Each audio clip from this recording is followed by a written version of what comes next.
നബി സല്ലല്ലാഹു അലൈഹി വസല്ലമയുടെ ഒരു ചര്യയിൽപ്പെട്ടതാണ് തൻ്റെ കൂടെയുള്ളവർക്ക് വേണ്ടിയും അവരുടെ കുടുംബത്തിന് വേണ്ടിയും ദുആ ചെയ്യൽ. ഒരു വീട്ടിൽ പോയാൽ ആ വീട്ടിലുള്ളവർക്ക് വേണ്ടി ദുആ ചെയ്യൽ, ആ വീട്ടിൽ നിന്ന് വല്ല ഭക്ഷണവും കഴിച്ചാൽ ആ ഭക്ഷണം കൊടുത്തവർക്ക് വേണ്ടി ദുആ ചെയ്യൽ, ഇതൊക്കെ നബിയുടെ ചര്യയിൽപ്പെട്ടതാണ്.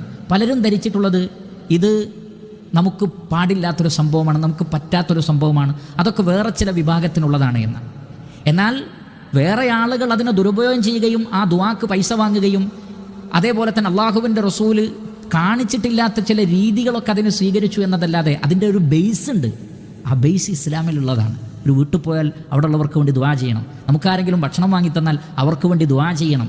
കാരണം നബി സല്ലല്ലാഹു അലൈഹി വസല്ലമയോട് അല്ലാഹു സുബ്ഹാനഹു വ തആല പറയുന്നത് ഇന്ന സ്വലാത്തക സകനുൽ ലഹും, താങ്കളുടെ ദുആ അവർക്ക് സമാധാനം ഉണ്ടാവുന്നത്. അതപ്പോൾ പറഞ്ഞതാണ് സദഖയും സക്കാത്തും ഒക്കെ പിരിക്കുമ്പോൾ അത് നൽകിയവർക്ക് വേണ്ടി ദുആ ചെയ്യണമെന്നാണ്. അവർ നൽകുന്നത് നിർബന്ധ സക്കാത്താണ്, പക്ഷെ അവർക്ക് വേണ്ടി ദുആ ചെയ്യുക, ആ ദുആ അവരുടെ മനസ്സിന് സമാധാനം ഉണ്ടാക്കുമെന്നാണ്.